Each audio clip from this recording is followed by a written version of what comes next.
In the meantime, I'll give you a quick introduction to why we are here today, what this project, this workshop is about, and we're going to get the proceedings started.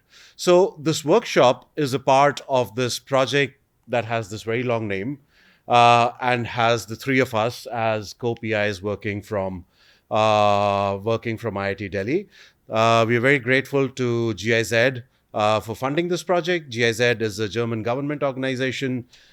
It's a huge organization. You cannot understand. I mean, it's very difficult to guess how large the organization would be and the number of countries they're present in. But they've been very kind to us and generous to us, and they've shown a lot of interest in developing LC3 as a technology for a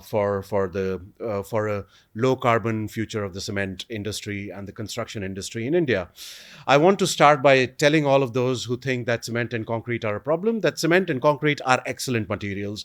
Please don't even try to say that they are problematic materials in a room where I'm there and where the third speaker is going to be there. I'm going to tell you later who that is. Despite being more than half of everything we produce in the world, they only contribute to 7 or 8% of the CO2 emissions. If we replaced cement or concrete with anything else, we will only make our environmental footprint bigger. We cannot improve anything by doing that. So the only solution that we have is to improve the materials that we have right now. We talk about CO2 emissions quite a lot. Where do these CO2 emissions come from? There are two reasons where CO2 emissions are produced in a cement plant. The first is because of the decomposition of calcium carbonate, which is used as a raw material, which decomposes to calcium oxide and carbon dioxide. And the second is because of the burning of coal in these kilns where these reactions take place. So even if you make the process electric and get rid of the coal, you would still have these kinds of emissions over there. We are looking at this in the context of a growing and developing India. The per capita cement consumption in India is continuously increasing over time, but despite that increase, we are still around half of the global average, which means that there's a lot of nascent hidden demand of cement in India that is not getting fulfilled right now. In the future, this is going to double. And to fulfill that demand, the cement industry has been building capacity. We've been building capacity of the order of 35 million tons a year. This is an Indo-German event. 35 million tons a year is the total capacity of cement production in Germany. We are building one Germany per year in India in the cement capacity. And where does it go? 65% of that cement goes into what we call the individual home builder market.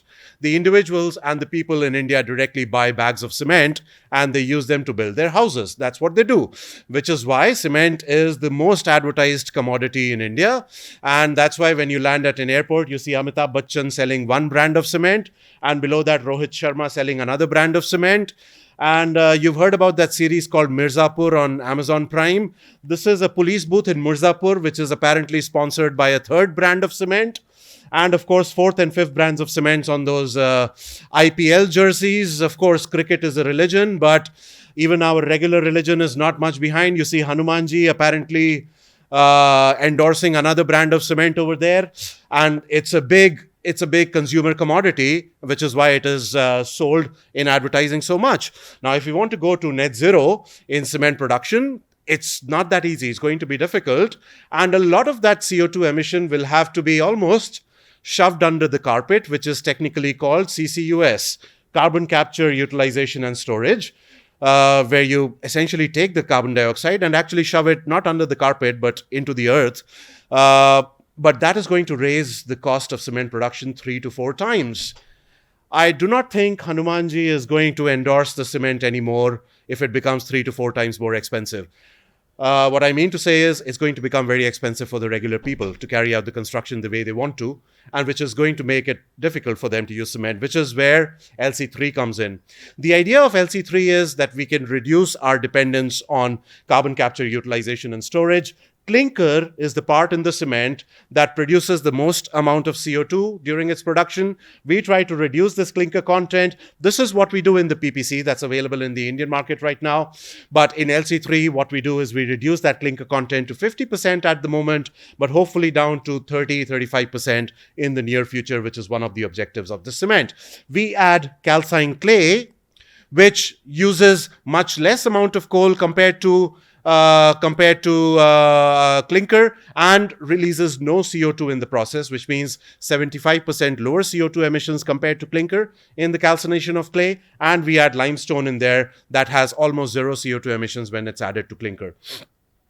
And the good thing there is all of these three work together. There's a kind of a synergy to give you a good quality cement. It's not as if you're going to compromise on the quality of cement. And when you do that, you get a lower CO2 emission depending on how much of clinker you're able to reduce. And at the same time, you can reduce the production cost of the cement. We have people from the cement industry here. Very happy to see them. I hope they're going to pass on some of this cost benefit to the consumer as well. And because there is a cost benefit, the cement has been successful quite a lot around the world. There are many countries. Yesterday, we got one more email from Myanmar, so I want to add one more dot over there. But there are many countries where LC3 is going to be produced, already more than 10 countries where it is commercially available. So we have these laboratories at different locations around the world. One is at IIT Delhi over here, one in TRC Africa, one in Africa, and one in Cuba in Latin America. Of course, controlled by a headquarters in Switzerland. So there's a lot of interest in LC3 around the world. It is not a cement for the future, unfortunately. Or fortunately, because it's happening right now. It's a cement for the present. There are huge structures in Colombia, for example, that are being built with this cemento verde, green cement, which is essentially LC3. Huge structures being built using LC3, and people don't even know about that because they just go ahead and use the cement that's available in the market. You won't even realize it's a different cement once you start using it. Now, that's why we've standardized this in India as well. In India, you have a cement standard for the production of LC3 called IS 18189, and IS 456, that is the Concrete Code of India, has limestone calcined clay cement listed as one of the cements that can be used in reinforced concrete. So there's a lot of work that's already been done. You can already use LC3. The objective of this project is to go further, is to develop more things. What are those things that we want to do? We want to develop large-scale commercial production and use of LC3. There's a cement company that we're working with. They haven't allowed us to give you their name, so I can't tell you the name of the company yet. But we've been working with them to try to produce LC3 and bring it into the market very soon. Hopefully this month. This month is almost over. Next month, hopefully. And we're also working with construction companies. For example, Lodha, which is one of the largest real estate company in India. With them, we're teaching them how to do simple things like squeezing lemons in concrete to make these beautiful concrete mixes in there. This is the ready-mix concrete plant of Lodha in Palava city in Mumbai.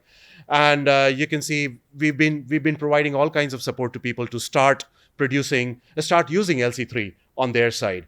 So the first part is working with those companies supported by GIZ, of course. The second part is to use LC3 in harsh environments. We have a PhD student working on developing this cement for water and sewage treatment applications, which is going to be a big thing in India, very important for sustainability to treat that water properly. We're also developing tools to assess the co-benefits and the embodied energy of LC3. I took these pictures in the the favorite store of people in Switzerland called Migros. And when you go there, you buy your flour or your milk or your chocolate. You get these markings over there saying whether it's 3-star or 5-star in carbon dioxide and CO2 emissions.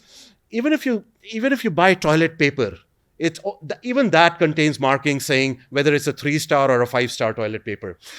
This is the kind of system they follow. We want to have same kind of markings for cement. And well, if you can do it for toilet papers, you can, of course, do it for cements. So we want to have this kind of a system for cements and say, wow, how many stars does the cement have? And you do that these days when you buy a fridge or an air conditioner, you decide you're going to buy a 5-star air conditioner or a 4-star air conditioner. You can make the same decision tomorrow for cements, hopefully.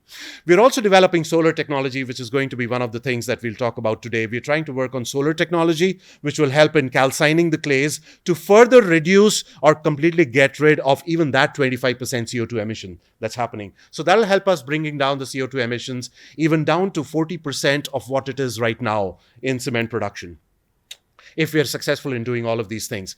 And because this is an Indo-German project, supported by the German government, there's a joint collaboration that we are establishing between India and Germany. We have here speakers from Germany. I'm going to come to them because first today, this is the program. We first have a talk by Mr. Vaibhav Rathi, who is representing GIZ. And then after that, we have a talk on hydration of cements by Professor Karen Scrivener. She doesn't need a lot of introduction. She's a professor at EPFL in Switzerland.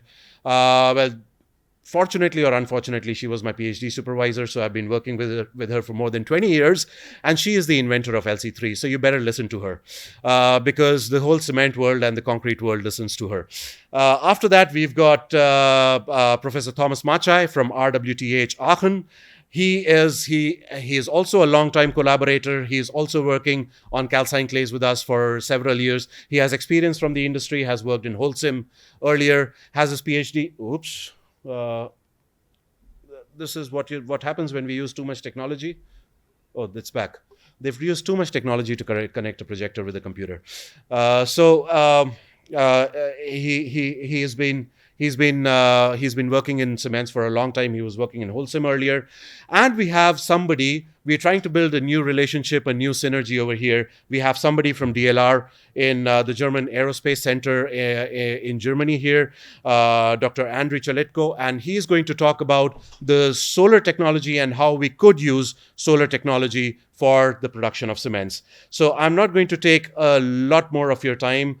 This is a picture of the last workshop we had. We're going to have, when we have more people in the room, we're going to have another picture here. And a lot of people to thank to get us here in the last 12 years. But then first I would request GIZ to give an overview before we start with the workshop.